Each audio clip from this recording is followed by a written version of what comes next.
วันนี้วันเสาร์ที่ 11 ตุลาคม พุทธศักราช 2568 แรม 4 ค่ำเดือน 11 ในปฏิทินจันทรคติครับ น้อมใจกราบอย่างอ่อนน้อม ตั้งจิตให้มั่น เชิญสวดทำวัดเช้าร่วมกันครับ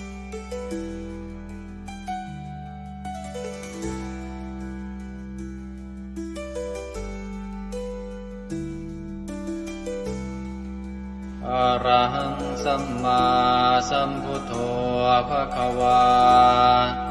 พุทธังภควันตังอภิวาเทมิสวากขาโตภควตาธัมโมธัมมังนัมสสามิสุปฏิปันโนภะคะวะโตสาวกสังโฆสังฆังนามามิหันธรรมยังพุทธัสสะภะคะวะโตบุพภาคณมะกะรังกะโรมาเสนะโมตัสสะภะคะวะโตอะระหะโตสัมมาสัมพุทธัสสะนะโมตัสสะภะคะวะโตอะระหะโตสัมมาสัมพุทธัสสะนะโมตัสสะภะคะวะโตอะระหะโตสัมมาสัมพุทธัสสะธรรมยังพุทธาภิตุติงกโรมาเสโยโสตถาคโตอะระหังสัมมาสัมพุทโธวิชาจารณะสัมปันโนสุขโตโลกวิทูกานุตตโรปุริสธรรมสารติสัทธาเทวมนุสสานังพุทโธภควาโยอิมังโลกังสเทวกังสมารกังสพรหมกังสัสสมณพรหมณิงปะชังสเทวมนุสังสยังอาภิญญาสัจจิกตวาปเวเทสีโยธัมมังเดเสสิอาติกัณญาณังมาเทกัณญาณังปริโยสานกัณญาณังสัทธังสัพยัญชนะเกวรปริปุณังปริสุทธังธรรมจริยังปกาเสสิตามหังภควันตังอภิปูชยามิ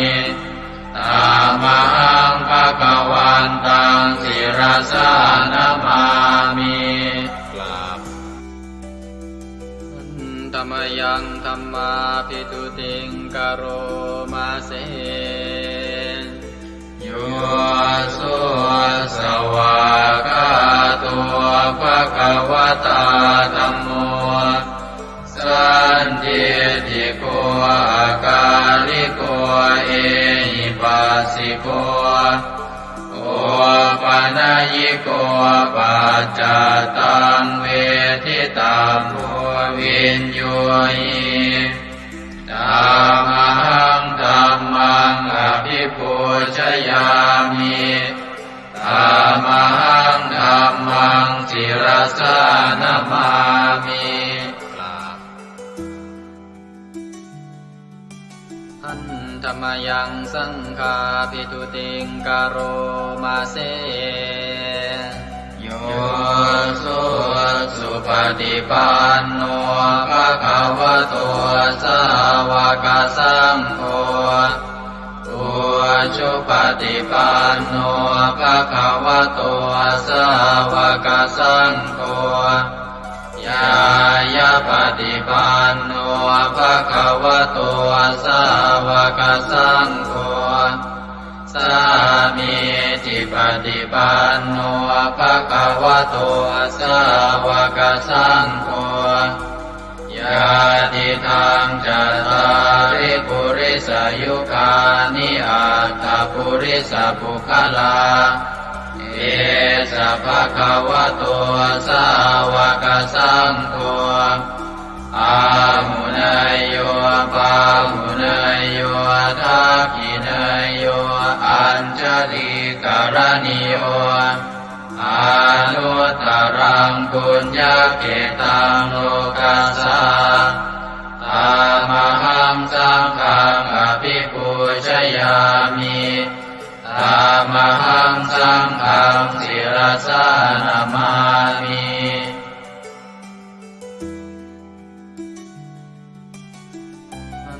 ธรรมยังรัตนตยปนามคาทายโยเจวะสังเวคาปริจิตนาปาทัญจะปนามาสิ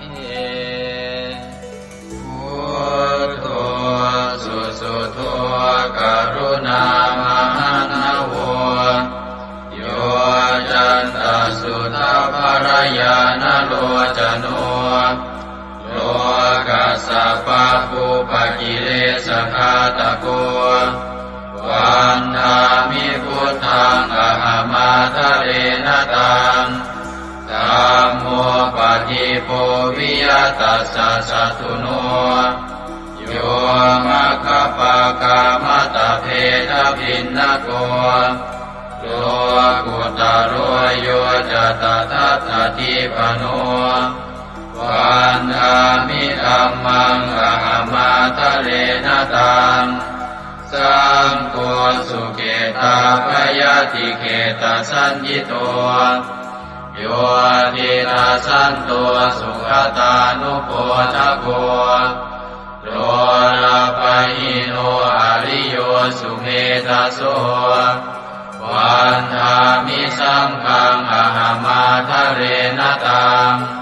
อิเจวะเมกันตภิกขุชเนยกังวัตถุตยังวันทยตาภิสังคตังปุญญังมายายังมะมะสะภุปัตถวามาหุนตุเวตัสสะปะภาวะสิทธิยาอิทัตถาคโตโลเกอุปันโนอะระหังสัมมาสัมพุทโธธัมโมจะเทสิโตนิยานิโกอุปัสสมิโกปรินิพพานิโกสังโฆทัคามิสุขตาภเวทิโตมายันตังธัมมังสุตวาเอวังชนามาชาติปิทุกขาชาราปิทุกขามรณะปิทุกขังโสกปริเทวทุกขโทมานัสสุปายาสาปิทุกขังอาภิเยหิสัมปโยโคทุกโขภิเยหิวิปโยโคทุกโขยามปิชังนรปฏิตังปิทุกขังสังกิเตนะปัญจุปาทานขันธาทุกขาเสยยติทังรูปุปาทานขันโทเวทานุปาทานขันโทสัญญูปาทานขันโทสังขารุปาทานขันโทวิญญาณุปาทานขันโทเยสังปริยายาอารมาโนโสภะคะวาเอวังพะหุลังสาวะเกวิเนติเอวังภาคาจะปนะสัพพะคะวะโตสาวะเกสุอนุสาสนีพะหุลาภวัตติรูปังอนิจจังเวทนาอนิจจาสัญญาอนิจจา สังขารานิจจาวิญญาณังอนิจจังรูปังอนัตตาเวทนาอนัตตาสัญญาอนัตตาสังขาราอนัตตาวิญญาณังอนัตตาสัพเพสังขารานิจจาสัพเพธัมมาอนัตตาติเตมะยังโอตินามหาชาติยาชารามรณีนาโสเกหิปาริเทเวหิทุเกหิโทมานาเสหิอุปายาเสหิทุกโคตินาทุกขปะเรตากาเปวานามิมัสสะเกวรัสสะทุกขคันทัสสะอันตะกิริยาปัญญาเยธาติจิระปะรินิพพุตังปิตังภคะวันตังสรณังคตาธัมมันจะภิกขุสังฆัญจาตัสสะภะคะวะโตสาสนังยถาสติยะถาปรังมนัสสิกโรมะอนุปติปัชฌามาสาสะโนปฏิปติอิมัสสะเกวรัสสะทุกขคันทัสสะอันตะกิริยายาสังวัตตุอันธรรมยังอุริสนาทิฏฐานาคาทายโยปนามาเสอิมินาปุญญกัมเมนาอุปัชฌายาคุณุตตราอาจาริโยปการาจามาตาปิตาจยาตกาสุริโยจันติมาราชาคุณวันตานราปิตาพระมมาราชอินทาจาโลกาภาราชเทวตายาโมมิตามนุสสาจามัจจตาเวริกาปิจาสาเพสัตตาสุขิโหนตุปุญญานิปกตานิเมสุขังจติวิทังเตตัวกิปังปาเปตโวมะตังอิมินาปุญญกัมเมนาอิมินาอุทิเสนาจาเยวะหังสุรเพเจวะตันุปาทานาเชตนังเยสันตาเนหินาธัมมายาวานิปานโตมะมังนาสันตุสัพพทาเยวายะถาชาโตภเวภเวอุชุจิตังสติปัญญาสันเลโกวิริยมหินามาลาลาพันตุโนกาสังกาตุนจาวิริเยสุเมพุทธาทิปาวโรนาโทธัมโมนาโทวรุตตโม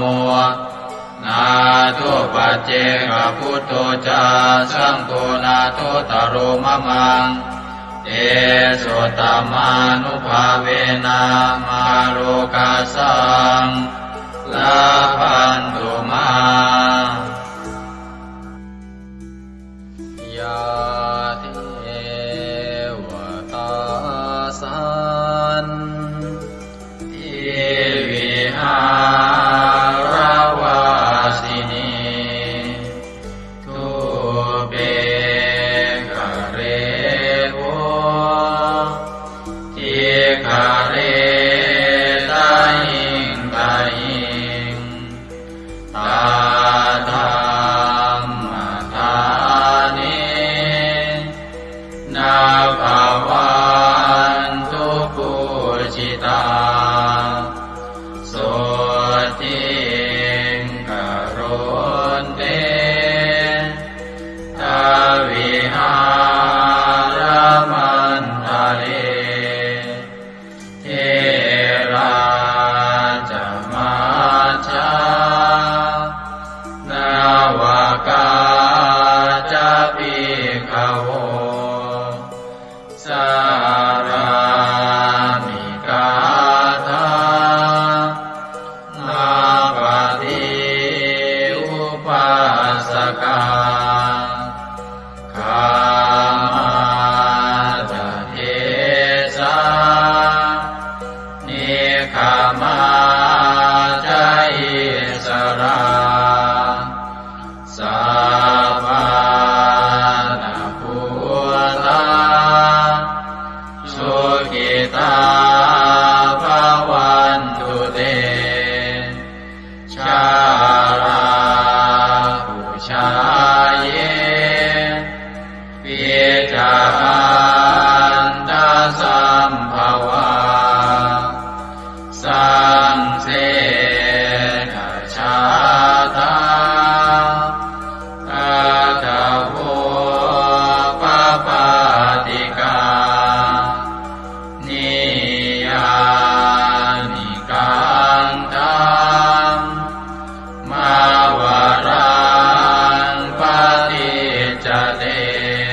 สุขาชีวิโน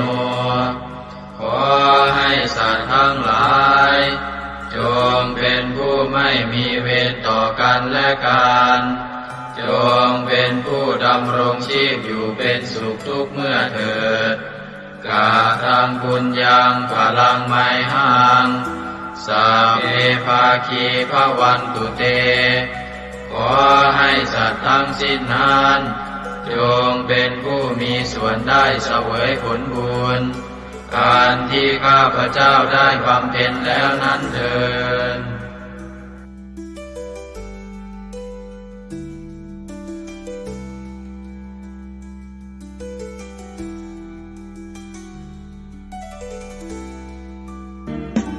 ในพระสุตตันตปิฎกคัมภีร์ที่5 คุตทกนิกายธรรมบท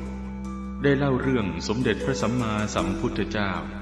ทรงรับสั่งให้พระอานนท์ไปสวดรัตนสูตรช่วยให้เมืองไผ่สาลีพ้นภัยพิบัติทั้ง3ประการอันเกิดจากโรคภัยอมนุษยภัยและเศรษฐกิจเสียหายให้อันตรธานหายไปเราทั้งหลายโปรดตั้งใจประกอบไปด้วยเมตตาความปรารถนาดีต่อสรรพสัตว์ทั้งหลายแล้วระลึกถึงคุณพระศรีรัตนตรัยคือคุณพระพุทธเจ้าคุณพระธรรมและคุณพระสงฆ์ว่าเป็นที่พึ่งที่เคารพที่นับถือแล้วตั้งใจสวดพระจักรรัตนสูตรเพื่อกำจัดภัยพิบัติทั้งหลายดังพระพุทธองค์ได้ทรงรับสั่งให้พระอานนท์สวดช่วยให้เมืองไผ่สาลีพ้นภัยอันตรายทั้ง3ประการนั้นเถิดสัมมันตาจักวาเรสุอัตราคชันตุเทวตาสัทธมังมุนิราชัสสาสุนันโตสักขโมคทาสักเคกาเมจารูเปคิริสิขรตเตจันตาเลเควิมาเนทิเปรเทจะคาเมตารุวนาคหเนเคหวัตุมมิเกเตภูมิมาจยันโตเทวาชลทลวิสเมยัคขคันธัมพนาคาติทันตาสันติเกยังมุนิวรวจนังสัทธโวเมสุนันโตธัมมสวนาคาโลอะยัมภทันตาธัมมสวนาคาโลอะยัมภทันตาธัมมสวนาคาโลอะยัมภทันตานะโมเมพุทธเถชะสารตนะตยธัมมิกาเทสะปะเทติปะเทเทวานารายะปรเมสุราเทติธรรมาจายินทาจัตตุโรกาธัมเมระกะกาสมุทธาภูตุงคังคาจะสังฆัมมัจจยปะเทติภวันตุเตชัยชัยทรณิทรณิอุตติอุตตินาทินาทิชัยชัยสักคนละตนละนิสัยนิไรไทยเสนาเมรุราชพุนโนราชิชัยชัยธัมมิระโสปินาเกตนาคิปิสัจพุทธจาริชัยชัยตุนิมิตาโลกิชัยชัยสิงคิตุตาตานะมุขจาชัยชัยวารุณโมทัสสะชัยชัยจัมปาทินาคตุลทันโตชัยชัยทัจกวนจตุรงสุขระโพจงสิหาเปียกติปาชัยชัยวารุณโมขายาตราจิตจิตเจนาเรปุณสติโนระเยชัยชัยสุขาสุขาทิวิชัยชัยทรณิตาเนคตาสุชัยยาชัยชัยทรณิสันติสัตตาชัยชัย มังคารารัญญาภวะเกชยชยวารุณยาเกชยชยรักเทสุรภูตเตชะชยชยพรหมเมทัตนาชยชยราชาธิราชาชัยชยชยปัตเวงสาปังชยชยวรมันตาปเจกตุตสาวังชยชยมเหสุโรหโรหริงเทวาชยชยพรหมาสุราโคชยชยนาโควิรุณโควิโรปโคจันทิมารวินโตจะเวนะเตยโยจะกุเวโรวรุโนทิตาคิวาโยจะปาจุโนกุมารโรตัสรตโตอัตตารตมหาเทวาสิทิตาปัสสะทโยอิเตโนสาวกตาปชัยยราโมปวันตุเตเดยธรรมโมจะสังโฆจะสัสปาโรจะชัยยทางเอเทนะชัยยเตเทนะชัยยโสทิปวันตุเตเทนะพุทธเตเทนะโหตุเตชัยมังคารังชโยติพุทธสัจจิริมโตอายัมมารัสจตาติมโตปราชโยอุโกสยัมโมติมันเดปโมติสาชัยยตตาพระมกนามเหติโรชโยติพุทธสัจจิริมโตอายัมมารัสจปาติมโตปราชโยอุโกสยัมโมติมันเดปโมติสาชัยยตตาอินทกนามเหติโรชโยติพุทธสัจจิริมโตอายังมารัสจปาติมโตปราชโยอุโกสยัมโมติมันเดปโมติสาชัยยตตาเทวตนามเหติโรชโยติพุทธสัจจิริมโตอายังมารัสจปาติมโตปราชโยอุโกสยัมโมติมันเดปโมติสาชัยยตตาสุปันนครามเหติโรชโยติพุทธสัจจิริมโตอายังมารัสจปาติมโตปราชโยอุโกสยัมโมติมันเดปโมติสาชัยยตตานาคคณามเหติโรชโยติพุทธสัจจิริมโตอายังมารัสจปาติมโตปราชโยอุโกสยัมโมติมันเดปโมติสาชัยยตตาสัพพะมกนามเหติโรชยันโตโพธิยาโมเรสักยานังนันทิวัตตโนเดวังตวังวิทโยโหหิจยาตุชยมังคะเลอปราชิตปัลลังเกติเสปตวิโภคะเรอภิเศษเกสาภพุทธานานังกัปปะโตปโมทะเทสุนันทตังสุมังคลังสุปาปะตังสุโหติตังสุขโนสุโมโหตัวจะสุเยสังพรหมจาริตุปัสสะตินังกายกัมมังวาจากัมมังปัสสะตินังปัสสะตินังมโนกัมมังปณิทิเตปัสสะตินาปัสสะตินานิกัตตวานรกันตาเจ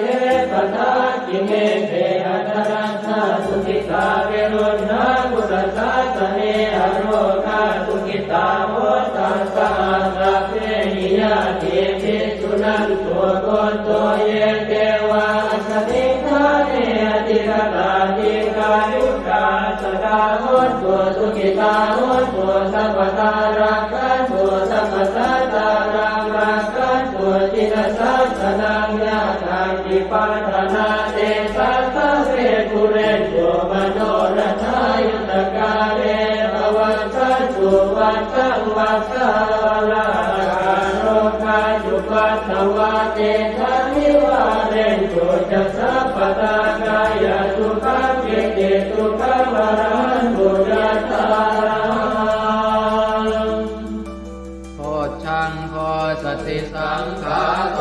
ธัมมานังวิชโยตถาวิริยัมปิติปัสสติโพชังคาจัตถาปะเรสมาธุเปขโพชังคาสัตเตเตสวะราตินามุนินาสัมมตัสสาตาภาวิตาภุริกตาสังวัตตันติอภิญญายนิพพานายจักโพธิยาเอเตนะสัตวัตเตนะโสติเตโหตุสัพพทาเอกสมิงสมเยนาโตโมคันลานันจกัสสปังคิลาเนตุอิเตทิสวาโพชังเกตตะเตสยิเตจตังอภินันทิสวาโรกามุจิงสุตังคะเนเอเตนะสัจวัตเตนะโสติเตโหตุสัพพทาเอกตาธรรมราชาปิเกลันเยนาภิปิริโตจนทัสเถเรนะตัญเยวะปนาเปตวานัสสาธรังสัมโพธิสวาจาปาทาสัมภาวตาสิกานะโสเอเตนะสัจวัตเตนะโสติเตโหตุสัพพทาปะหินาเตจาปาทาตินันนังติมเหสินังมาคาตะกิเลสาวะปัตตานุปัสสิธรรมตังเอเตนะสัจวัตเตนะโสติเตโหตุสัพพทายันทุนนิมิตตังอวมังคลันจะโยจามนาโพสกุณาสสัตโตปาปังกะโหตัวสุปินังอาการตังพุทธานุภาเวนวินาสเมนตุยันทุนนิมิตตังอวมังคลันจะโยจามนาโพสกุณาสสัตโตปาปังกะโหตัวสุปินังอาการตังธรรมานุภาเวนวินาสเมนตุยันตุนิเมตตังอวมังคลันจะโยจามนาโพสกุณาสสัตโตปาปังกะโหตัวสุปินังอาการตังสังฆานุภาเวนวินาสเมนตุอัตถิโอนหิสวิสโยธัมโมโลเกอนุสโรสัพพสัตตอิทัฏฐายตังภวังคันหาอิเทวเทปริวัชเชราชทันเทอมนุสเสหิปาวะเกปยาเกนาเกวิเศโมเทอากาลมรเนนวาสัพพัสสมามรณามุตโตทเปตวากาลมาริตังตัสเสวะอานุภาเวนะโหตุเทวสุขิสตาสุตสีลังสมาทายธรรมังสุจริตังจเรตัสเสวะอานุภาเวนะโหตุเทวสุขิสตาเลกิตังติติตังโพจังภารนังวาจนังครุงปะเรสังเทสนังสุตวาทัสสะอายุภวัฏติติเอวเมสุตังเอกังสมยังภควาภารานัสสิยังวิหารติสิปตเนนิกทาเยตัตตระโภภควาปัญจวัคคีเยภิกขุอามันเตติเทวเมภิกขเวหันตาปัปปจิเตนะเสริตัพพายโยดายังคาเมสุขามสุขันธิกานุโยโภหิโนธัมโมโพธุตนิโกอนัริโยอนัตถสันติโตโยจายังอัตตกิลมัฏฐานุโยโกตุโกอนัริโย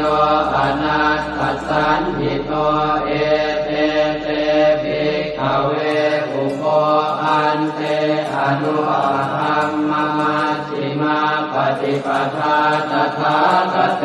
นะอภิสัมพุทธาจักขุกรณีญาณกรณีอุปสมัยอภิญญายสัมโพ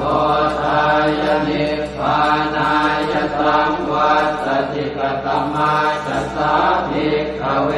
มัชฌิมาปฏิปทาตถาคเตนะอภิสัมพุทธาจักขุกรณีญาณกรณีอุปสมัยอภิญญายสัมโพธายนิพพานายสัมวัตติอายเมวะอริโยอัตถังคิโกมัคโคเสยติหังสัมมาเอติสัมมาสังกัปโปสัมมาวาจาสัมมากัมมันโตสัมมาอาชีวะสัมมาวายาโมสัมมาสติสัมมาสมาธิอายังโกสาภิกขเวมัชฌิมาปฏิปทาตถาคเตนะอภิสัมพุทธาจักขุกรณีญาณกรณีอุปสมัยอภิญญายสัมโพธายนิพพานายสัมวัตติทังโสปนภิกขเวทุกขังอริยสัจจังชาติปิทุกขาชราปิทุกขามรณะปิทุกขังโสกปริเทวทุกขโทมนัสสุปายาสาปิทุกขาอัปปิเยหิสัมปโยโกทุกขปิเยหิวิปปโยโกทุกขยังปิขันนาปฏิตัมปิทุกขังสังเกนะปัจจุปาทานักขันธาทุกขาอิทังโขปนภิกขเวทุกขสมุทัยโยอริยสัจจังจายังตัณหาโกโนภวิกานันทิราคะ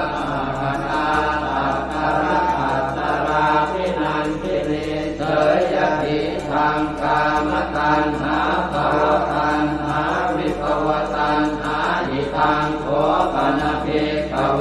ทุกขนิโรธอริยสัจจังโยตัสสะเยวตัณหายะเสสวิราคะนิโรธ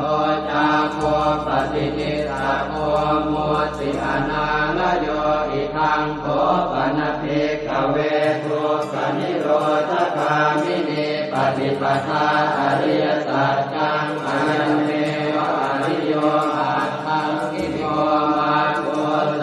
ยติขังสัมมาทิฏฐิสัมมาสังกัปโป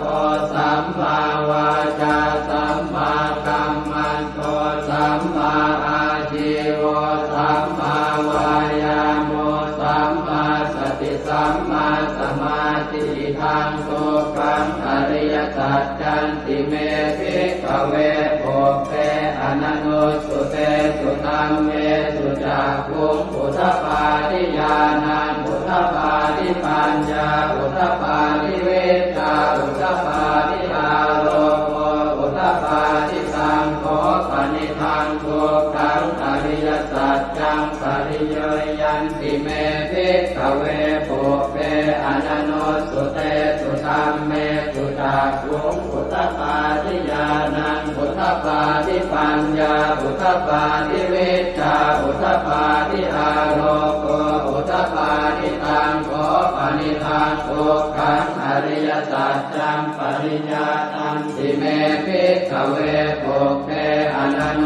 สุเตสุธัมเมสุจักขุงอุทธปาทิญาณังอุทธปาทิปัญญาอุทธปาทิเวชาอุทธปาทิอาโลโกอุทธปาทิทังทุกขสมุทัยโยอริยสัจจันติเมภิกขเวโภเปอนันโนสุเตสุธัมเมสุจักขุงอุทธปาทิญาณังอุทธปาทิปัญญาอุทธปาทิเวชาอุทธปาทิอาโลโกอุทธปาทิตังโฆปณิทังทุกขสมุทัยโยอริยสัจจังปหาสังติเมภิกขเวโภเปอนันโนสุเตสุธัมเมสุจักขุงอุท ทปาทิญาณังอุทธปาทิปัญญาอุทธปาทิวิชชาอุทธปาทิอาโลโกอุทธปาทิสังโฆปณิทังโตกัสสมุทัยโย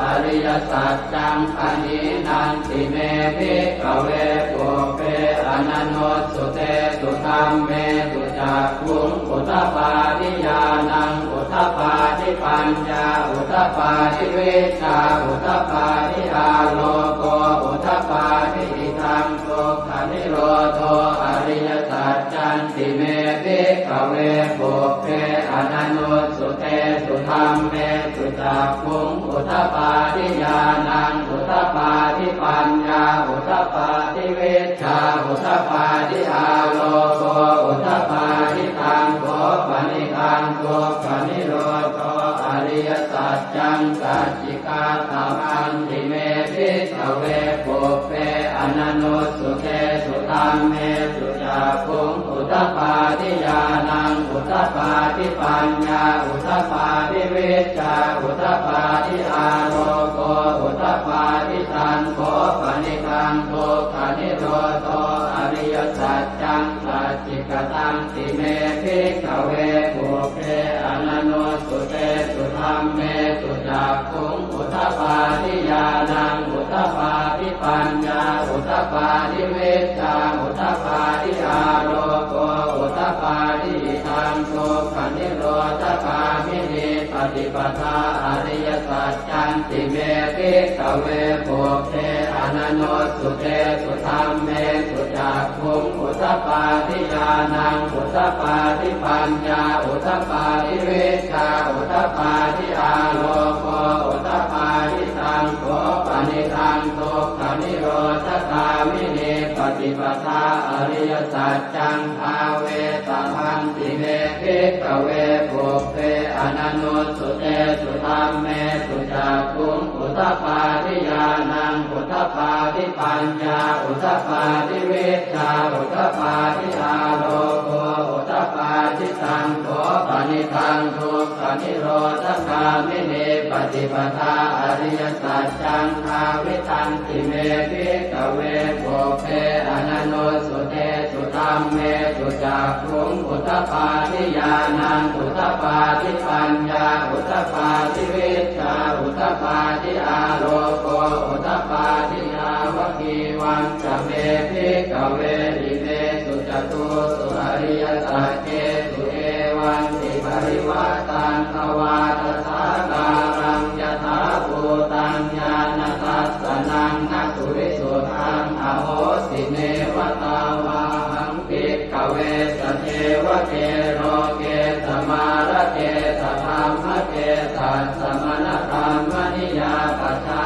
ยสเทวมนุสสายอนุตตรังสัมมาสัมโพธิอภิสัมพุทโธปัญจัญญาสิงยโตจะโพเมภิกขเวอิเมสุจโตสุอริยสัจเจสุเอวันติปริวัตตังภวาทสาการังยถาภูตังญาณทัสสนังสุวิสุทังอโหสิอัฏฐาหังภิกขเวสเทวเกโลเกสมาระเกสธรรมเกสัสสมณธรรมนิยาปัจจายสเทวมนุสสายานุตตรังสัมมาสัมโพธิอภิสัมพุทโธปัญจัญญาสิงญานันจะปนเมทัสสนังอุทธปาทิอโภคาเมวิมุตติอายันติมาคาตินาทิธานิปุนาภโวตินิธรรมโวจะภควาอัตถมานา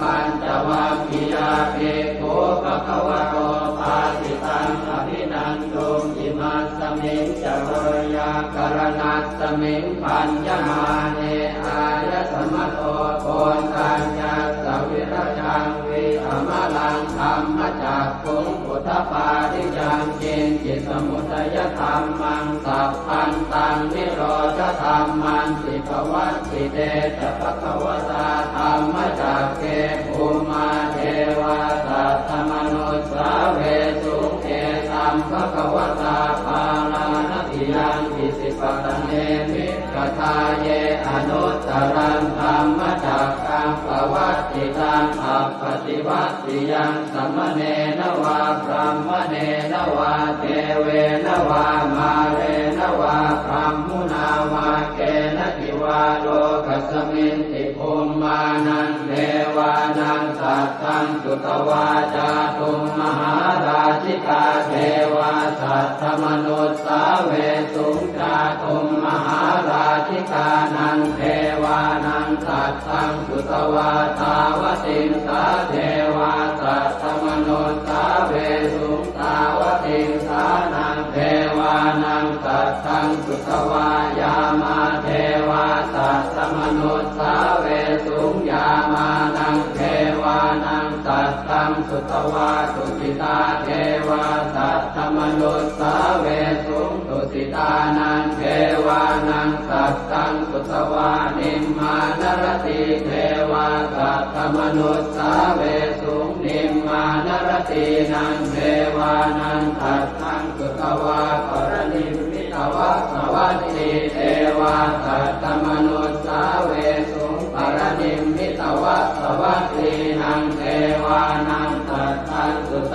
วาพรหมกายิกาเทวาสัตถมนุสสาเวสุงเอตัมภควตาภาลาติยังอิสิปะเน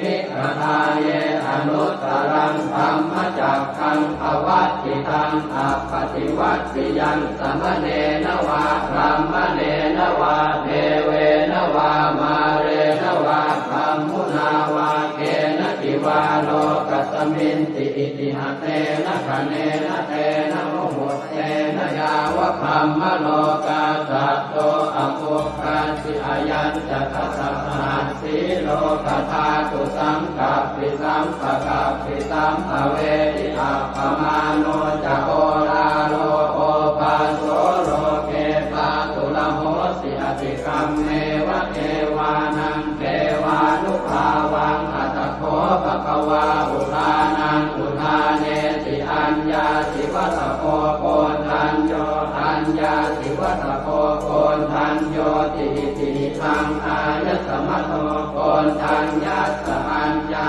โกทัญโยตเววนามังอาโหติยานิทัพโพตานิสมาคตานิโภมานิวายานิวาอันตะเอเกสัพเพวะโพตาสุมานาภวันตุอะโทปิตากัลลตุนันตุปาสิตังสัตตมะหิโพตานิสาเมตัสสะเพเมตังกโรธรรมานุติยาปัจจายติวาจารัตโตจารันติเยวะเลกัสสมาหิเนรักขตาอัปปมัตตายังเกจิเวตังอิทวาหุรังวาตาเกตุวายังรัตนังปณิตังนโนตมังอาติกถาคเตนะอิทังปิพุเสรัตนังปณิตังเอเตนะสัจเจนะสุวัตติโหสุขยังวิราคังอมตังปณิตังยตาจักขาสัพพยังนิสมาหิโตนะเตนะธัมเมนะสมาธิจิตติธัมปิธัมเมรัตนังปณิตังเอเตนะสัจเจนะสุวัตติโหสุยังปุณณเตโสปริวันนะเยสุติสมาธิมานันตริกัญญมาหุสมาธินาเตนะสโมนะเวชติธัมปิธัมเมรัตนังปณิตังเอเตนะสัจเจนะสุวัตติโหสุเยปุคลาอัตตสตังปัสสัทธาจัตตาริเอตานิยุคานิโหติเตนะขินายาสุขตัสสะสาวกาเอเตสุทินนานิมหาภลานิอิทังปิตังเกรัตนังปณิตังเอเตนะสัจเจนะสุวัตติโหสุเยตุปโยตามนัสสาทันเนนะเนกามิโนโค ตตาอมตังวิกายอนัตตามุขานิพุติโกจมานาทิธรรมปิสังเกรัตนังปณิตังเอเตนะสัจเจนะสุวัติโหตุยตินตะกิโลปัตวินสิโตสิยาจโตภิวาเนติอาสัมปะกัมสิโยตโทปะมังสัพพุริสังวดามิโยอริยสัจจานิอเวจปัสสติธรรมปิสังเกรัตนังปณิตังเอเตนะสัจเจนะสุวัติโหตุเยอริยสัจจานิวิภาวยันติคัมภีรปัญเจนะสุเตติตานิจิตจาปิเตโหติพุทธัปปมัตตานะเตภวังอัสสมมาทิยันติธรรมปิสังเกรัตนังปณิตังเอเตนะสัจเจนะสุวัติโหตุสหาวาสทัสสนสัมปทายตยาสุธรรมาชหิตาภวันติสักกายเจติวิจิติสิทันจะศีลปะทังวาปิยทัสสิกินจิตโตหปาเยหิจเวปโมทโตจะจาวิธานานิอภาโภกาทรงพิธรรมปิสังเกรัตนังปณิตังเอเตนะสัจเจนะสุวัติโหตุกิจจาปิโสกัมมังกโรติปาปะกังกายเยนะวาจายุตเตนะสาวาอภาโคโสตัสสะปฏิจจทายะอภาปตาเจตปทัสสะโอ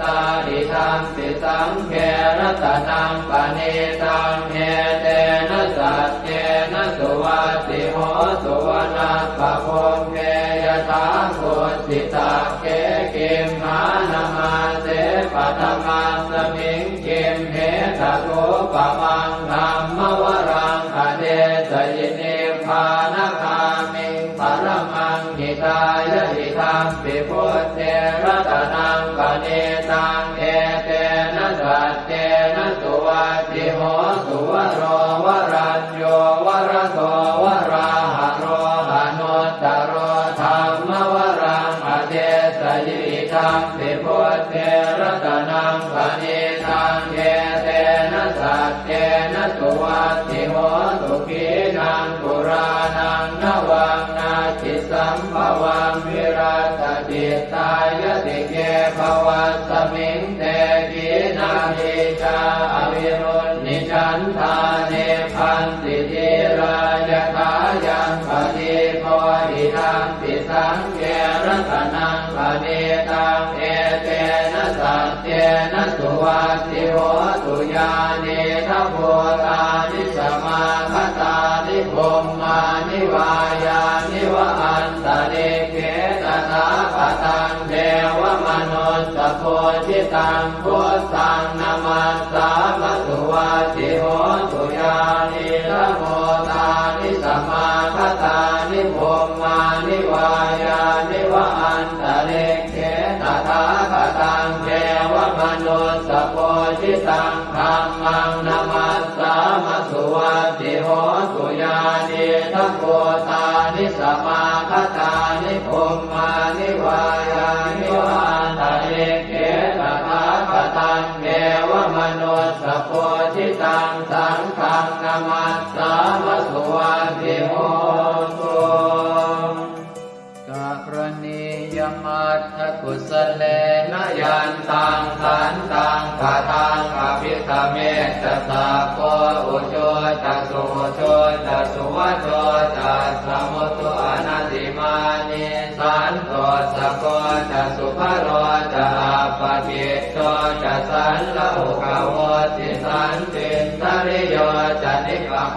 จะอาปะคาโคกุเลสุอนันตุกิจโกนะจะโกตังสมาจาเรกินติเยนะวินโยภะเรอุปวะเตยโยสุขิโนวะเกมิโนโหตุสัพเพสัตตาภวันตุสุขิตาตาเยเกจิปานะโมสัตติตัสสาวะทาวราวะอนว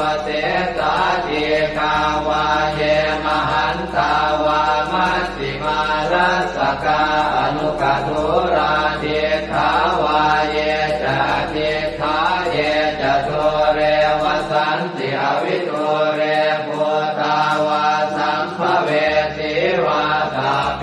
สัตตาภวันตุสุขิตาตานปโรปรังนิโกเปตนาติมันเยตกาตตินังกินติพยาโรสนาปฏิฆสัญญาณายมันยาสโตขเมเฉยมาตายฐานิยังโพธังอายุสาเอกโพธมนุราเขเอวังติสาภโวเตสุมาณสัมภาวะเยอปริมาณังเมตัญจะสาภโรกัสมิงมาณสัมภาวะเยอปริมาณังโพธังอโนจติริยัญจะสัมภาทังอเวรังอัสสะปัตตังเดทันจรังนิสินโนวาสยาโนวายาวตัสสวิคตมิตโตเอตังสติงอภิเสยพังมะเมตังวิหารังอิทมาหุเดสินจานุปคัมมสีลวาทัสสเนนะสัมปันโนกาเมสุวินัยเกตังนะหิจาสุขัปปะเสยยังกุณเรติเอวัมเมสุตังเอกังสมยังภควาสาวัตถิยังวิหารติเชตวันเนอนาถปิณฑิกาสอาราเมตัตตระโคภควาภิกขุอามันเตสิภิกขวติปทันเตติเตภิกขุภควโตปัจจัสโสสุงภควาเอตถาวจักโพตะโพปังภิกขเวเทวาสุรสังฆาโมสมุอัมยุนโมอะโหสิอัสสะโคภิกขเวตาโคเทวานามินโทเทเวตาวติงเสอามันเตติสเจมาริสาเทวานังสังฆามาคตานังอุปัชเชยขยังวาสัมพิตาตังวาโลมหังโสวามะเมวะตัสสมิงสมะเยทัจจกังควรโลกยาธรรมมังมิโวทัจจกังควรโลกยตังยัมภเวสติพยังวาสัมพิตาตังวาโลมหังโสวาโสปะหิเยสติโนเจเมทัจจกังควรโลกยาตอัตถปัจจาปฏิสัพเพวราชาสัทธจักกังควรโลกยาตปัจจาปฏิสหิวเทวราชาสัทธจักกังควรโลกยตังยัมภเวสติพยังวาสัมพิตาตังวาโลมหังโสวาโสปะหิเยสติโนเจปัจจาปฏิสเทวราชาสัทธจักกังควรโลกยาตอัตถวโรนัสสเทวราชาสัทธจักกังควรโลกยาตวโรนัสสหิวเทวราชาสัทธจักกังควรโลกยตังยัมภเวสติพยังวาสัมพิตาตังวาโลมหังโสวาโสปะหิเยสติโนเจวโรนัสสเทวราชาสัทธจักกังควรโลกยาตาตาอิสานาสเทวราชาสัทธจักกังควรโลกยาตาอิสานาสหิวเทวราชาสัทธจักกังควรโลกยตังยัมภเวสติพยังวาสัมพิตาตังวาโลมหังโสวาโสปะหิเยสติ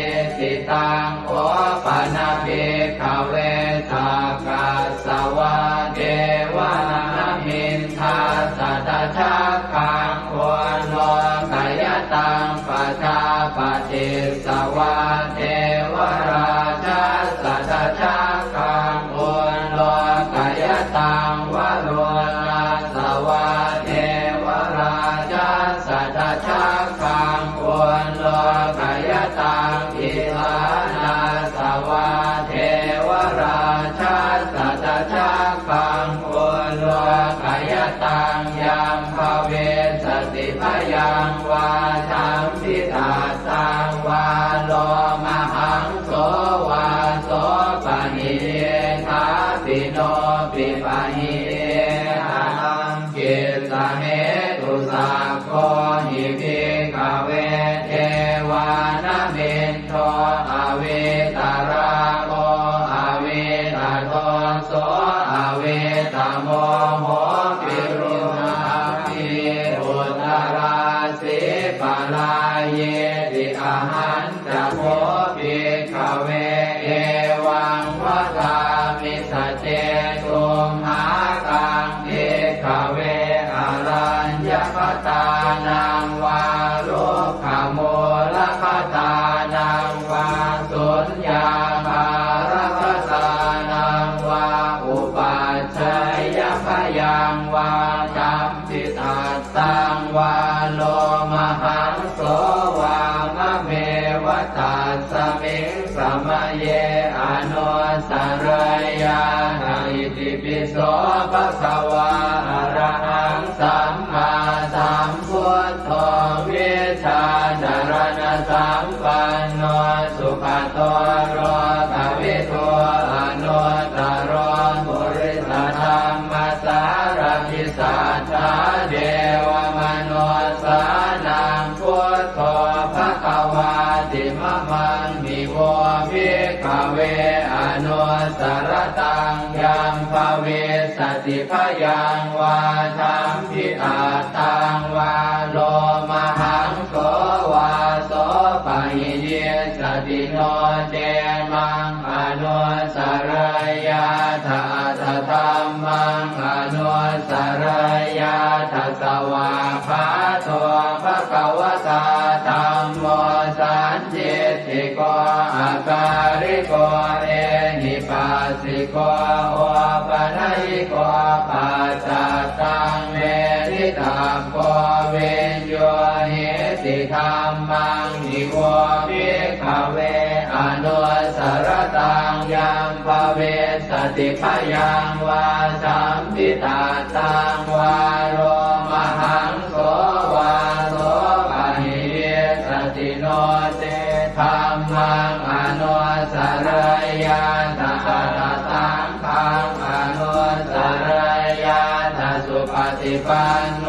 ภะคะวะโตสาวกสังโฆพุทธปฏิปันโนภะคะวะโตสาวกสังโฆญาญาปฏิปันโนภะคะวะโต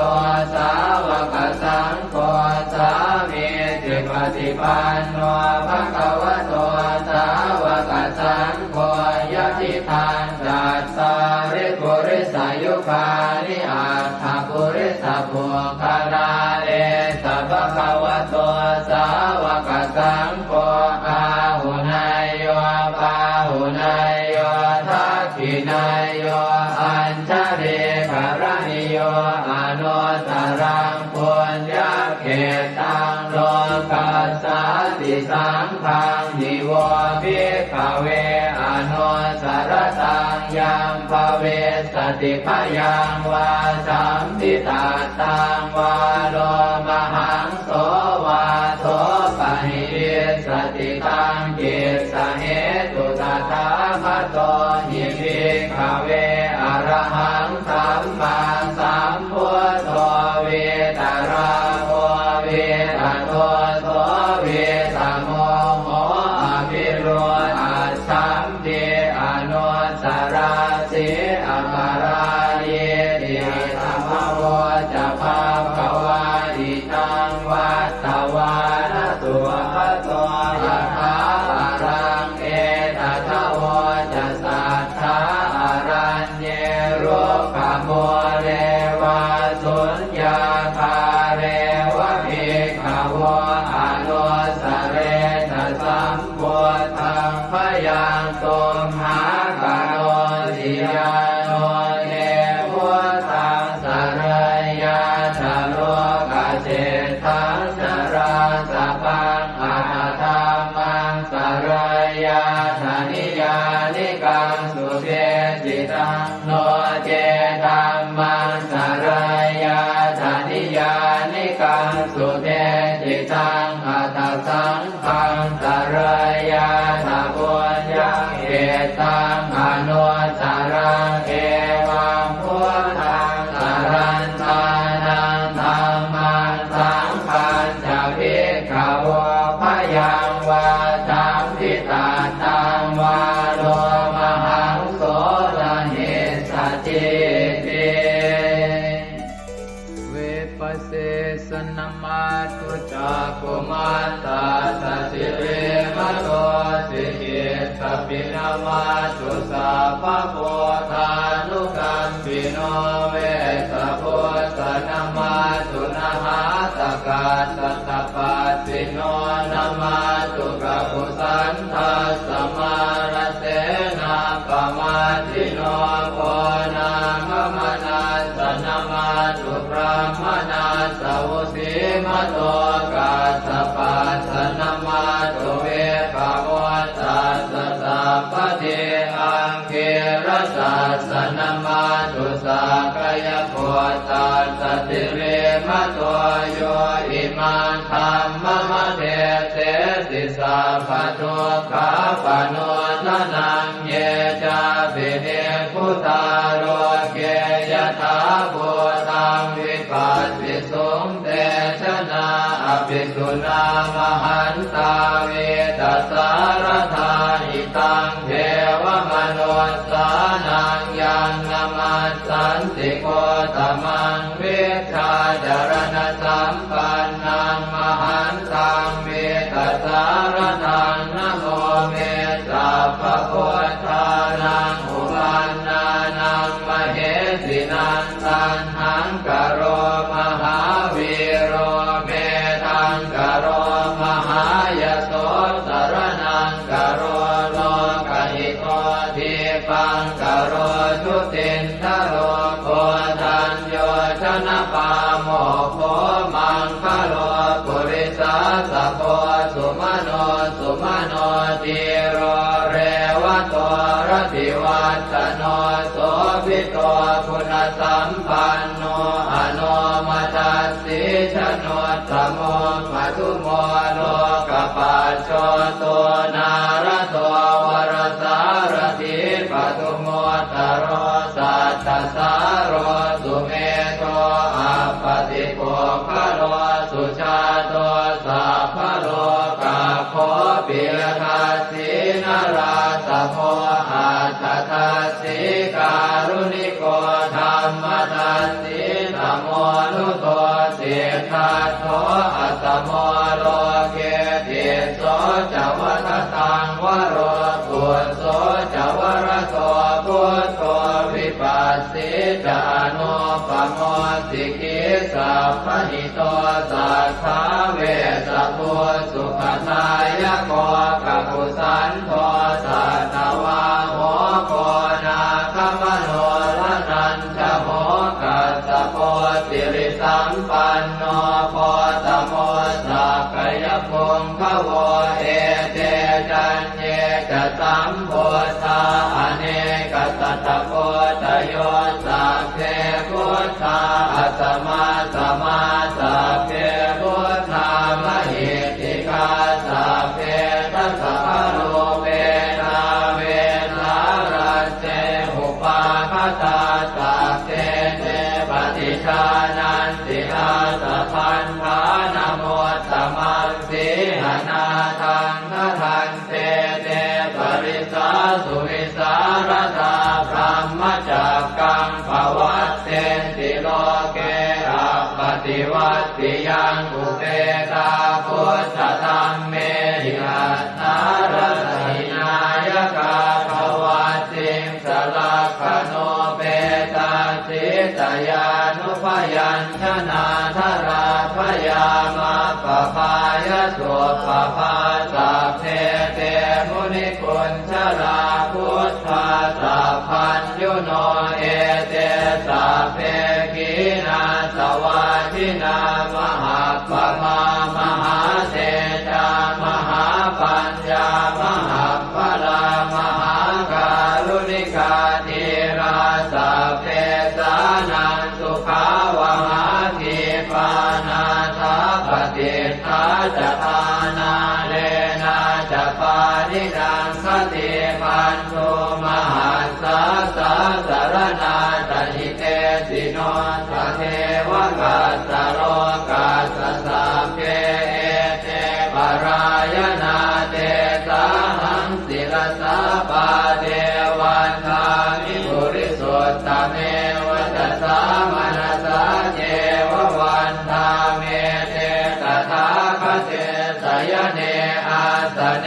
ทาเนขมเนจาปิสัพพทาสัตตาสุเกนราคันตุโพธาสันติกราตุวันเตหิตวังรักขิโตสันโตมุตโตสัพพะเยนะจะสัพพะโลกวินิโมตโตสัพพะสันตาภวาชิโตสัพพะเวรมติกันโตนิโคโตจตุวังภวเตสังสัจเจนะสีเลนะขันติเมตตาภะเลนะจะเตปิตุมเหอนุรักขันตุอาโรคเยนะสุเกนะจะปุราติมัสสมิงทิสาภาเกสันติโพตามเหติกาเตปิตุมเห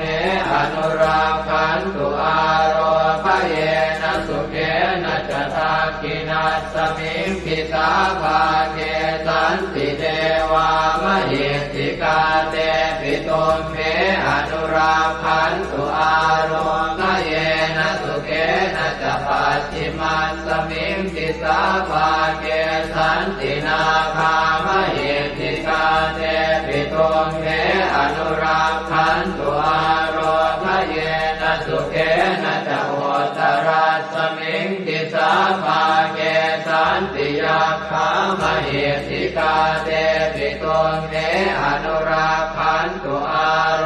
คเยนะสุเกนะจะปุริมาติสังคตรัตโธทากิเนนะวิรุณหะโกปาติเมนะวิโรปะโคกุเวโรอุตรังปิสังกัตตาโรเจมหาราชาโรกปารายสัสสิโนเตปิตุมเหอนุรักขันตุอาโรคเยนะสุเกนะจะอากาสัทธาจะภูมิมานาเทวานาคามเหติกาเตปิตุมเหอนุรักขันตุอาโรคเยนะสุเกนะจะนาทิเมสรนังอัญญังพุทโธเมสรนังวรังเอเตนะสัจวัชเชนะโหตุเตชยมังคลังนาทิเมสรนังอัญญังธัมโมเมสรนังวรังเอเตนะสัจวัชเชนะโหตุเตชยมังคลังนาทิเมสรนังอัญญังสังโฆเมสรนังวรังเอเตนะสัจวัชเชนะโหตุเตชยมังคลังยังเกณฑ์จิรตนังโลเกเวชติวิวิธังปุถุรตนังโพธสมังนาติตาสมาโสติภวันตุเตยังเกณฑ์จิรตนังโลเกเวชติวิวิธังปุถุรตนังธรรมสมังนาติตาสมาโสติภวันตุเตยังเกณฑ์จิรตนังโลเกเวชติวิวิธังปุถุรตนังสังฆสมังนาติตาสมาโสติภวันตุเตสักกตวาปุถตรสนังโอสถังอุตมังวรังหิตังเทวมนุสสานังโกฏเตเชนะโสตินานาสันตุปัตวาสัพเพทุกขาโอปัสสเมตุเตสักกตวาธัมมรตนังโอสถังอุตมังวรังปริยาโหปัสสมนังธัมมเตเจนะโสตินานาสันตุปัตถวาสัพเพพยาโหปัสสเมตุเตสักกตวาสังฆรตนังโอสถังอุตมังวรังอาหุนายยังปาหุนายยังสังฆเตเจนะโสตินานาสันตุปัตถวาสัพเพโรคาโวปัสสเมตุ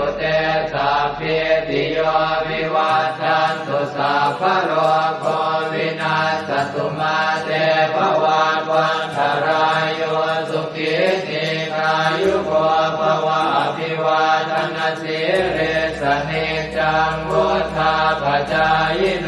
จัตตารโอธรรมาวัฏันติอายุวันโน